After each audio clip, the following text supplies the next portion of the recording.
네, 오늘 고난주간 특세 화요일입니다. 오늘 나를 잘 아셔서 사랑하다라는 이 말씀의 제목을 가지고 우리 잠시 좀 말씀 나누도록 하겠습니다. 그림 하나 좀 보여주겠습니까? 멀리 있으신 분들은 좀 잘 안 보이실 그림일 것 같은데 그래도 보시면 좀 좋을 것 같습니다.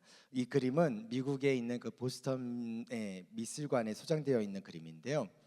어떤 성경 사파를 좀 많이 그렸었던 안톨 로버트 라인 레버의 베드로의 부인이라는 그림입니다.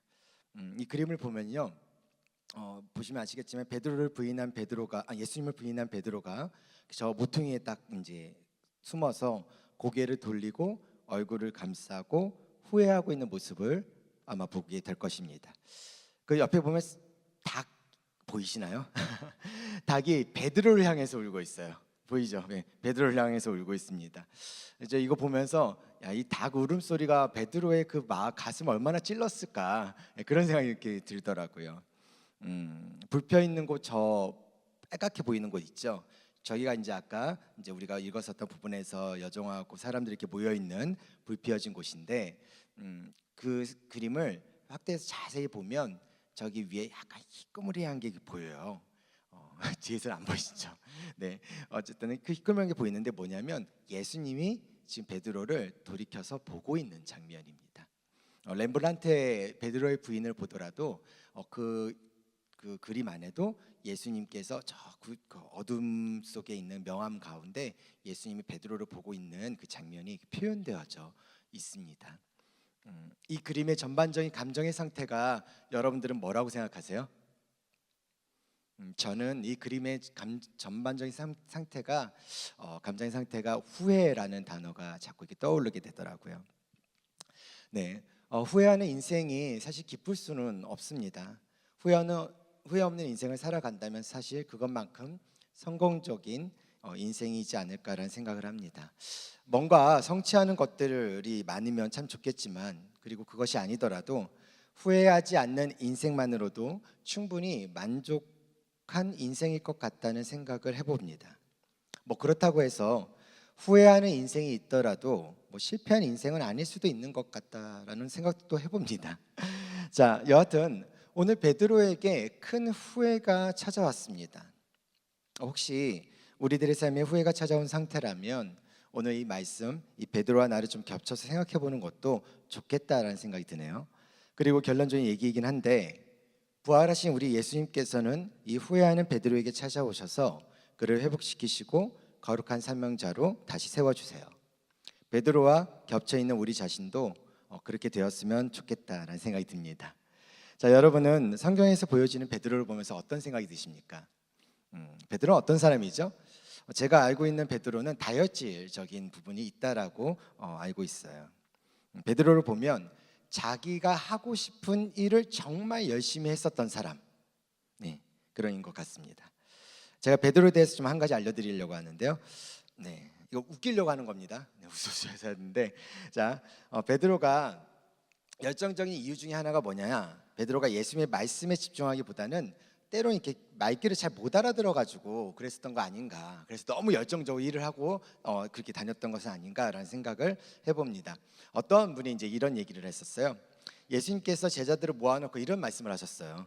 너희가 나를 따르려거든 자기를 부인하고 자기 십자가를 지고 나를 따를 것이니라 그러셨는데, 베드로가 말귀를 잘 못 알아듣는 거죠. 그래서 자기를 부인하고를 여기서 르를 뺀 겁니다. 그래서 자기 부인하고, 그래가지고 성경의 제자들 중에 유일하게 베드로가 부인하고 함께 사역을 했었다라는 썰이 있습니다. 그렇습니다. 뭐 어쨌든간에 베드로의 성격을 좀 약간 우스갯소리로 제가 표현해 드린 거긴 한데, 그러니까 정말 열심히 특심이었던, 그냥 열정이 특심이었던, 그냥 무조건 한 주님께서 말하면 그래 라가 들리기 전에 움직였었던 그런 베드로의 모습들이 상당히 많이 보여집니다. 오늘 본문에서 베드로가 통곡하며 후회하는 것을 바라보면 두 가지 질문을 좀 볼 수 있게 될 것 같은데요. 한번 띄워주시겠습니까? 어떻게 하면 후회하지 않는 인생을 살아갈 수 있을까? 두 번째는 만일 인생에서 후회할 일이 생겼다면 그런데도 우리 인생을 포기하지 않으시고 만나주시는 예수님을 내가 어떻게 만날 수 있을까? 우리 이 두 가지의 질문을 가지고 잠시 좀 말씀에 대해서 생각해 보면서 이 질문에 대해서 좀 스스로가 한번 답해 봤으면 좋겠어요. 베드로는 예수님이 붙잡혀 심문받기 위해 대사장의 집으로 끌려간 것을 보고 대사장의 집까지 따라갑니다. 대제사장의 집들로 들어간 베드로가 불을 피우고 앉은 사람들 사이에 앉아서 예수님을 멀리서 바라보고 있었어요. 그때 한 여종이 베드로를 알아봤어요. 그 여종은 사람들에게 베드로가 이 사람도 그와 함께 있었습니다 라고 이야기를 하죠. 자, 여기서 베드로의 부인이 시작돼요. 자, 그렇다면 왜 베드로는 예수님을 부인했을까요? 예수님을 따라다니던 3년 반 동안의 시간을 한번 좀 생각해 보세요. 베드로가 예수님을 얼마나 자랑스러워했습니까? 늘 앞장서서 예수님과 함께 다녔던 베드로였어요. 믿음 없다는 책망을 들을 때도 있었지만 배에서 내려 예수님께 걸어갔던 제자는 베드로가 유일했어요. 예수님이 병자들을 고치시는 것, 그리고 말씀을 가르치시는 것을 보면서 베드로는 너무나도 자랑스러워했을 것 같아요. 예수님이 십자가에서 달려 돌아가신 뒤에 용감하게 무덤을 들여다봤던 제자 또한 베드로거든요. 그런데 오늘 한 여종이 이 베드로를 보면서 너도 예수님과 함께 있었지 않냐고 했을 때 이 더 이상 예수님이 자랑스럽지 않았던 거죠. 예수님이 그의 인생에 수치스럽게 느껴지고 있었다라는 겁니다. 그런 생각이 들더군요. 우리는 잘 나가는 자녀, 잘된 자녀를 얼마든지 자랑할 수 있어요. 그런데 내 자녀가 자랑스럽지 않을 때, 내 부모가 자랑스럽지 않을 때도 나는 자랑스럽게 느껴야 부모와 자녀 관계 아닐까요? 그래서 제가 서영교회 담임 목사님 제 자신에게 제가 좀 이 설교문을 쓰다가 좀 이렇게 질문을 해봤어요.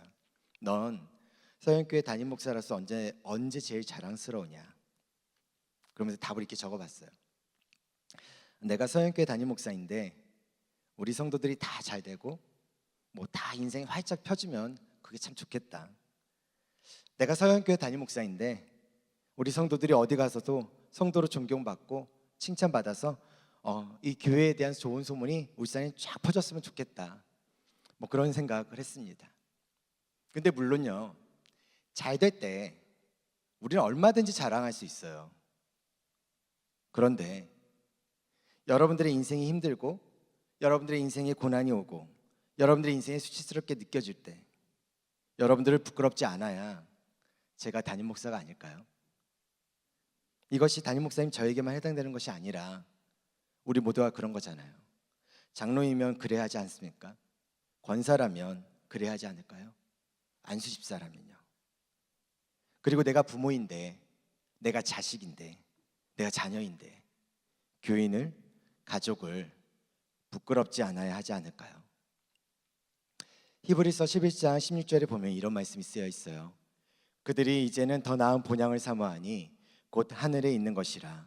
이러므로 하나님이 그들의 하나님이라 일컬음을 받으심을 부끄러워하지 아니하시고 그들을 위하여 한 성을 예비하셨느니라 라고 말씀하고 있어요. 우리 하나님은 우리가 어떤 상황과 어떤 환경이든 간에 우리가 하나님의 자녀라고 말하는 것을 부끄러워하지 않으신다라는 거예요. 우리 인생을 살면서 내 인생에서 수치스러운 순간에 내가 원하는 일들이 이루어지지 않는 그 순간에도 내가 믿고 따랐던 그 주님을 고백할 수 있어야 하지 않을까. 그런데 오늘 베드로는요, 예수님을 수치스럽게 생각하고 있었어요. 살다 보면 우리가 잘 될 때도 있고 그렇지 않을 때도 있고 영광스러울 때도 있고 수치스러울 때도 있지 않습니까? 우리 믿음은 영광스러울 때만 나타나는 게 아니지 않습니까? 우리 인생의 밑자락에도 믿음이 나타나야 되는 것이 맞는 거고 최악의 순간에도 믿음이 나타나야 되는 것이 맞는 것 같아요. 그런데 우리는 우리의 열정과 우리의 생각을 가지고 예수님을 배신할 때가 많다는 거죠. 우리는 우리 자신을 경계해야 되는 것이 맞습니다. 왜요?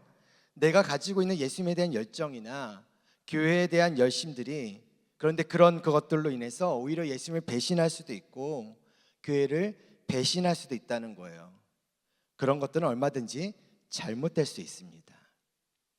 베드로는 열정의 사람입니다. 열정으로 주님을 따랐어요. 그런데 왜 그런 베드로가 예수님을 배신하였던 것일까? 자, 열정과 배신은 동전의 양면과 같습니다. 그래서 열정 없는 사람은요, 사실 배신이라는 말도 이렇게 존재할 수가 없어요. 그 사람한테는. 열정을 뜻하는 영어 단어 중에 엔튜에즘이라는 단어가 있어요. 이게 엔과 데오스의 결함이거든요.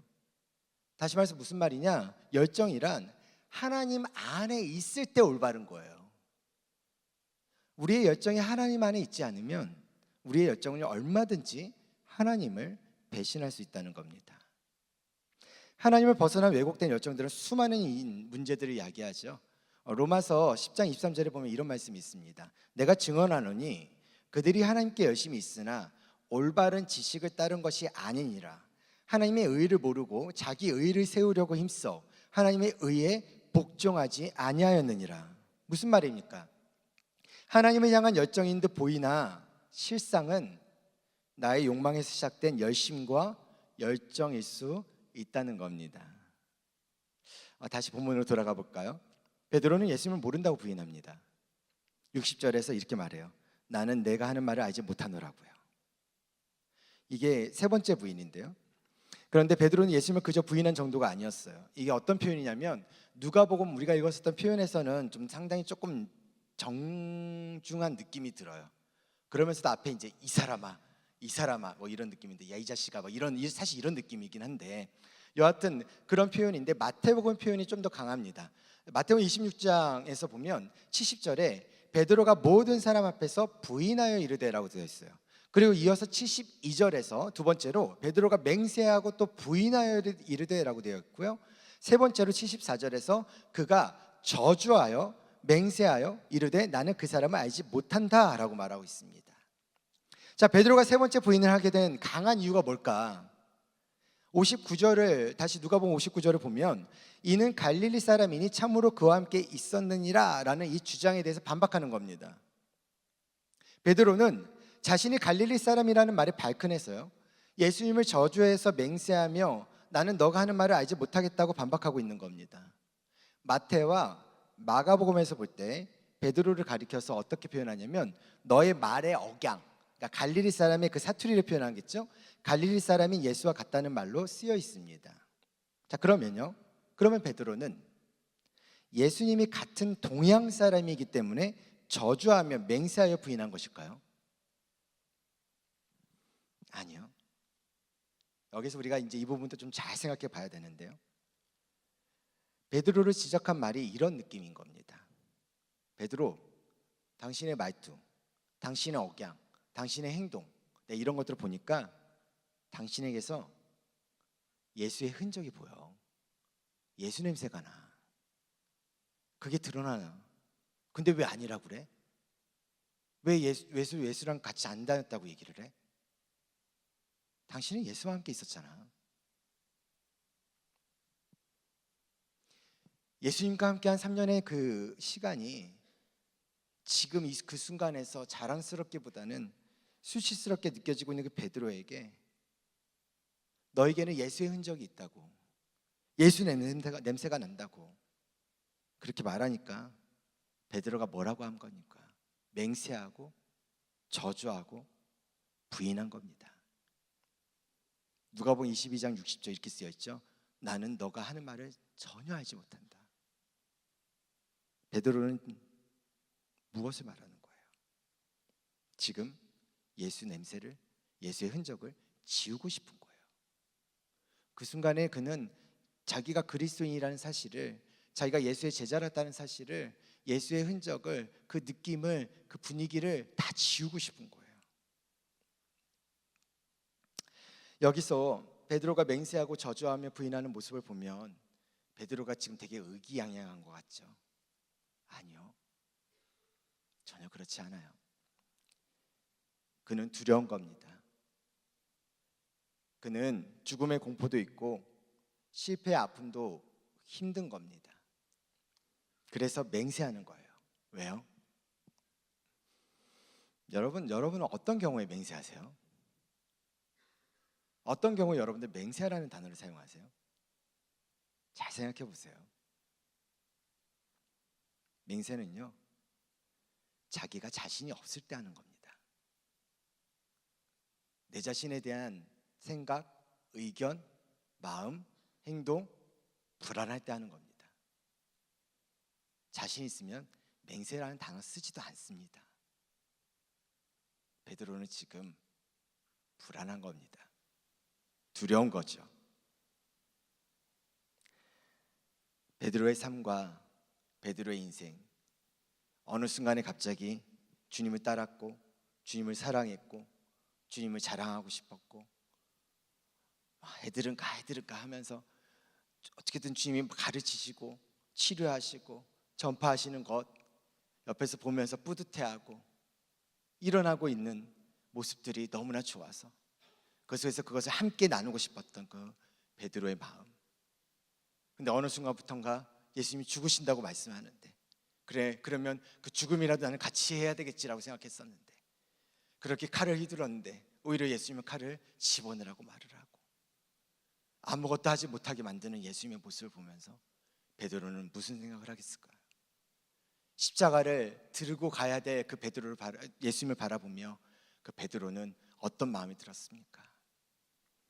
그런데 불안하죠. 난 지금까지 그분을 따랐는데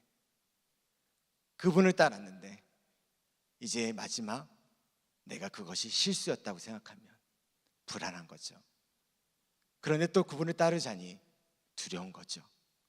죽음이, 아픔이, 고통이, 수치심이, 내가 도대체 무슨 삶을 살았는지, 헛살았는지 두려웠던 겁니다. 그래서 그는 맹세하며 저주하며 부인했었던 거죠. 베드로가 맹세하며 저주하며 부인했을 때 닭이 울었습니다. 그리고 그 순간 예수님이 글쎄 누가복음 22장 61절 뭐라고 써있죠? 주께서 돌이켜 베드로를 보시니. 자, 이게 어떤 느낌이냐면요, 세번역 성경에 이렇게 쓰여 있어요. 주께서 돌아서서 베드로를 똑바로 보셨다라고 합니다. 베드로가 세 번째 부인을 했을 때 주님께서 돌아서서 베드로를 똑바로 보셨습니다. 베드로를 보시는 예수님의 마음은 어떠하셨을까요? 예수님은 무슨 생각을 하시며 똑바로 보고 계셨을까요? 그리고 베드로는 왜 밖에 나가서 심히 통곡하게 되었습니까? 자, 누가복음 22장 31절에 32절에 보면 이런 말씀이 쓰여 있습니다. 시몬아 시몬아 보라 사탄이 너희를 밀가 부르듯 하려고 요구하였으나 그러나 내가 너를 위하여 내 믿음이 떨어지지 않기를 기도하였노니 너는 돌이킨 후에 내 형제를 굳게 하라 라고 말하고 있습니다. 자기를 부인하지 않을 것이라고 장담하는 베드로에게 예수님께서 뭐라고 말씀하셨습니까?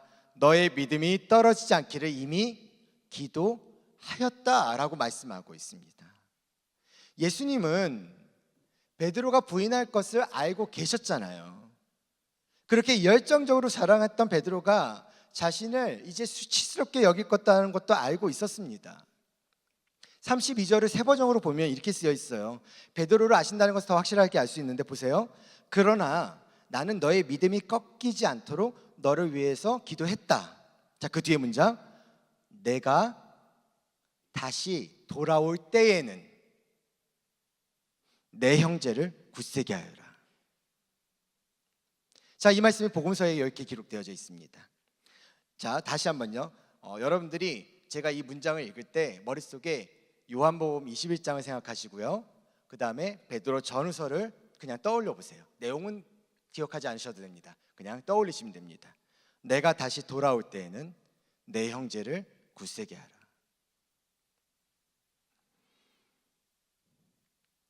예수님은 베드로의 이 따름과 배신 그리고 회복과 사명의 과정을 어떻게 겪어가게 될 것인지를 이미 알았고 기도했고 말씀해 주신 겁니다. 다 알고 있는 상태에서 베드로를 똑바로 바로 서서 바라보셨다라는 거죠. 여러분은 어떤 심정으로 그러면 이런 상태에서 바라보시겠습니까? 저는요, 이거 가지고 많이 묵상해 봤습니다. 그래, 너 내가 말한 대로 됐지. 야, 너는 왜 이러냐, 막 이렇게 이게 원래 저의 성격이고요. 네. 근데 이제 말씀을 가지고 제가 지금 묵상해 보면서 이런 생각을 좀 해봤습니다. 예수님의 끝없는 사랑을 우리가 생각한다면 예수님은 베드로가 통곡하며 후회하는 것을 보면서 어떤 마음이었을까요? 저는 너무 마음을 아파하셨을 거라고 생각합니다. 왜요? 그래 베드로야, 너에게 참 힘들고 어려운 시간이겠지. 후회가 깊겠고 그 아픔도 클 거야. 그러나 베드로야, 너는 이 시간이 지나고 반드시 다시 일어날 거다. 내가 그렇게 만들어 갈 거다. 예수님은 그런 마음으로 베드로를 똑바로 서서 바라보신 겁니다. 우리 예수님은요, 베드로의 연약함을 아시기에 그를 사랑하는 마음으로 똑바로 보신 거예요. 예수님은 베드로를 끝까지 포기하지 않으셨고 사랑하시기 때문에 그 사랑으로 베드로를 회복시키려고 똑바로 바라보면서 내 눈빛이, 내 마음이, 내 모습이, 내 표정이 무엇인지를 명확하게 보여주고 있는 거예요. 그 베드로는 그것을 깨달은 거예요.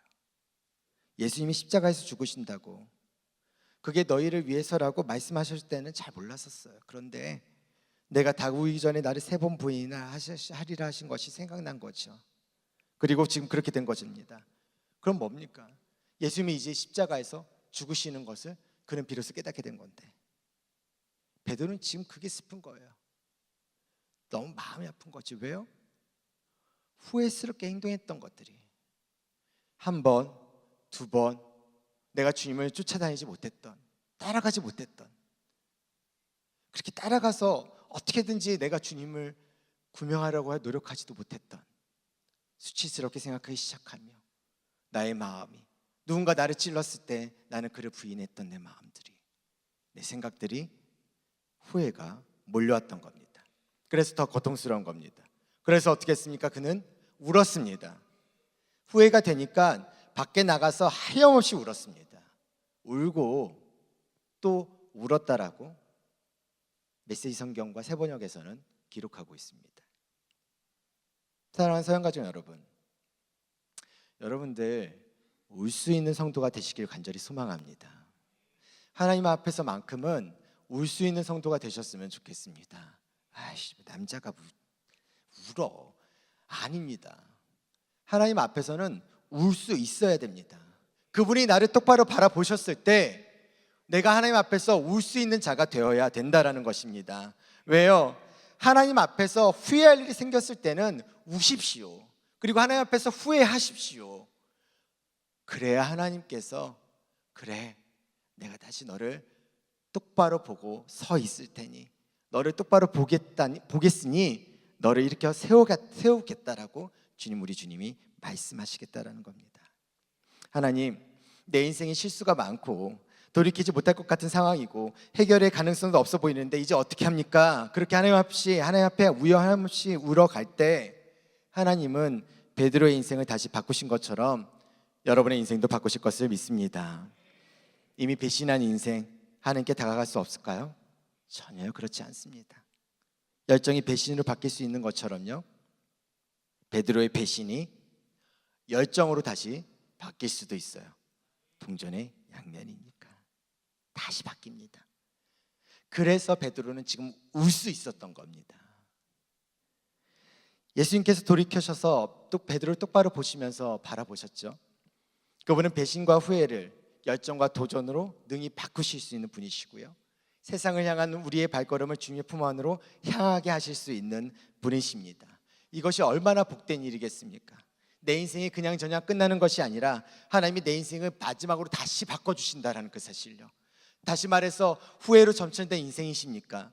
우리 주님은 후회할 수밖에 없었던 연약함 때문에 우리 인생이 끝나는 것이 아니라 하나님은 그것 때문에 우리를 붙잡아 주시고 우리를 다시 한번 부르시는 하나님의 끝없는 사랑을 반드시 경험하게 하실 것입니다.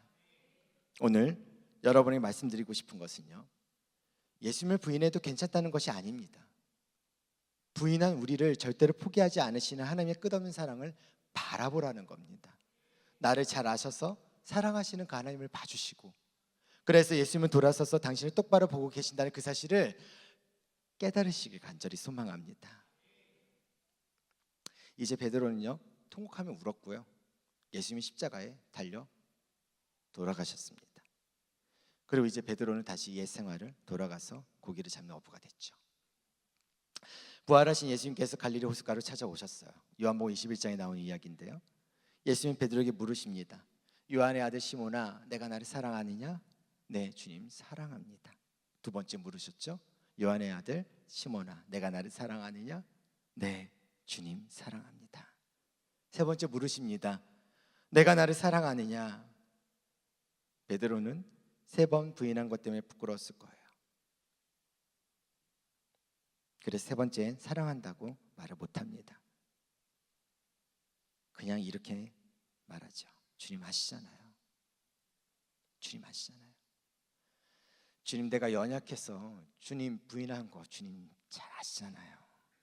제가 그토록 주님을 따르겠다고 배신하지 않겠다고 했는데 마지막에 배신한 것 주님 아시잖아요. 그랬더니 예수님께서 요한복음 21장 18절에서 이렇게 말씀하세요. 내가 진실로 진실로 너희에게 이르노니 내가 젊어서는 스스로 띠띠고 원하는 것으로 다녔거니와 늙어서는 내 팔을 벌리리니 남이 너에게 띠띠우고 원하지 아니하는 곳으로 데려가리라. 베드로야, 내가 나 사랑한다며. 그래, 맞아. 너는 나를 사랑하고 있어. 너가 나를 처음 만난 그때부터 그 이후로 쭉 넌 나를 사랑하고 있다는 거 나도 알아. 그래서 그 사랑이 너무 열정적이어서 너 마음대로 사랑한 적도 있었잖아. 그런데 알지? 이제 너의 마음대로 사랑하는 결과가 무엇인지 경험했잖아. 그러니 이제 너의 팔을 벌리리니. 베드로야, 이제는 너가 원하는 대로 하던 것 이제 안 해도 된다고. 이제 내가 너를 사랑하는 사람으로 쓸 거야. 내가 쓸 거야. 나를 쫓아다니던 너가 아니라 내가 너를 쓸게. 내가 너를 이끌어 갈게. 저는 계속 이 부분을 묵상하면서 자꾸 이제 하나님이 담임 목사로서 울산성형교회 담임 목사로서 성도들을 바라보는 나의 마음들이 나를 향해서 주시는 말씀이구나라는 생각이 들었었어요. 아까 제가 마침 앞에서 좀 언급했던 것처럼 내가 자랑스러워할 수 있는 것이 무엇일까 했을 때 이분들이 가지고 있는 어떤 것, 이분들이 모여있는 많은 수많은 사람들의 어떤 인원의 모습들, 아니면 또 교회의 어떤 웅장함들, 아니면 성도님들의 어떤 모습들, 아니면 교회에 대한 어떤 소문들, 막 몰려드는 어떤 이야기들, 그런 것들이 자꾸 내 마음을 감싸고 있는, 그냥 은근 그것을 듣고 싶어하는 나의 마음의 욕망들이 내가 그것을 너무나 사랑하고 또 내가 그것을 너무나 좋아하려고 하고 있었구나라는 것들이 돌아키면서 하나님은 그것이 아니라 그냥 나를 이 사랑 가운데서 그냥 끌고 가고 싶어 하시는구나. 그냥 내가 무엇인가를 교회를 위해서 사랑하겠다라는 것이 아니라 하나님의 그 교회를 사랑하시는 그 하나님의 마음을 나에게 끌어가도록 인도하고 싶어 하시는구나 라는 생각이 들었습니다. 여러분들의 삶은 어떻습니까? 우리의 삶 가운데 후회하는 삶의 모습들이 있습니까? 아니면 우리가 무엇인가를 열정적으로 열심히 주님 앞에 달려왔었던 그 지난날의 삶의 모습들이 있습니까? 그것 때문에 내가 얻지 못했던 것들, 그것 때문에 내가 가지지 못했던 것들, 그것 때문에 내가 이루지 못했던 것들, 그것 때문에 나로 인해서 무엇인가를 손해볼 수밖에 없었던 것들, 여전히 자랑할 수 없는 것들, 그것들이 자꾸 내 마음을, 내 눈을 기도의 제목이라는 말로 포장하면서 자꾸 내 마음의 한곁에 수치스러움으로 보여지고 있었던 것은 아닌지요. 오늘 우리 주님께서는 다시 말씀하십니다. 너에게 주어진 모든 것이 너가 사랑할 수 있는 사랑의 모습이라고. 너가 다시 일어나 회복되었을 때 너가 이끌고 가야 할 너의 모든 것이라고 오늘 하나님께서는 우리에게도 말씀하고 있다라는 사실입니다. 말씀을 맺습니다. 우리 예수님은 배신으로 자신의 발목 잡은 시선들과 또 스스로 수치부터 그런 베드로를 건져 주셨습니다. 예수님이 친히 베드로에게 손을 내밀면서 사랑의 관계를 회복시켜 주셨고요. 그리고 베드로는 사명을 회복할 힘을 얻게 됩니다. 예수님의 그 사랑으로 베드로의 열정을 예수님은 바로 잡아 주실 수 있었습니다. 바라기는 우리 인생에 후회거리가 있다면, 그리고 후회로 끝나지 않게 하시고 끝까지 찾아오셔서 끝까지 회복시키려고 하시는 그 하나님의 사랑의 열정을, 그래서 그 열정을 내가 사랑하는 내 열정에 덮어지는 그 은혜가 이 한 주간 특세를 통해 다시 한번 경험하시는 우리 서연의 가족들 되시기를 주의 이름으로 축복드립니다. 우리 서로 격려했으면 좋겠는데요. 하나님은 당신을 잘 아시기에 사랑하십니다. 격려하겠습니다. 하나님은 당신을 잘 아시기에 사랑하세요. 자, 마지막으로 딱 한마디 하셨으면 좋겠습니다. 주를 보세요. 주님이 여러분들 한 사람 한 사람 이렇게 쳐다보는 거 아니고요. 똑바로 서서 여러분들 똑바로 쳐다보면서 내 마음, 내 눈빛, 내 감정, 내 표정 다 가르쳐주고 싶으세요. 말로는 큰 소리로 얘기할 수 없어요. 거기 그 순간에 그 상황이라, 심판받고 신문받는 상황이라 아무 얘기도 할 수 없어요. 하지만 그 표정만으로도 이미 내가 너를 위해서 기도했었고, 너의 삶은 나는 기억하고 있고, 나는 너를 다시 일으킬 것이며, 너를 통하여 하나님의 나라를 이루어 갈 것이다라는 하나님의 분명한 의지가 보여지고 있는 그 시선과 그 표정을 바라보시는 우리 세연의 가족들 될 수 있기를 간절히 소망합니다.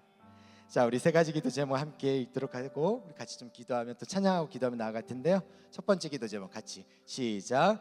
우리가 하나님의 자녀라 칭하는 것을 부끄러워하지 않으시는 주님을 자랑하는 참된 믿음의 사명자가 되게 하옵소서. 아멘. 두 번째, 하나님 안에 있는 열정으로 주만 바라보며 예수 흔적, 예수 냄새를 자랑하는 참된 복음의 소명자가 되게 하옵소서. 아멘. 세 번째, 후회로 점철된 인생의 끝까지 찾아와 다시 일으키시는 예수님의 끝없는 사랑을 경험하는 온 세대 특세 되게 하옵소서. 아멘. 우리 세 가지 기도 제목 우리 찬양하고 주 앞에 기도 제목으로 하나님 앞에 올려드리도록 하겠습니다.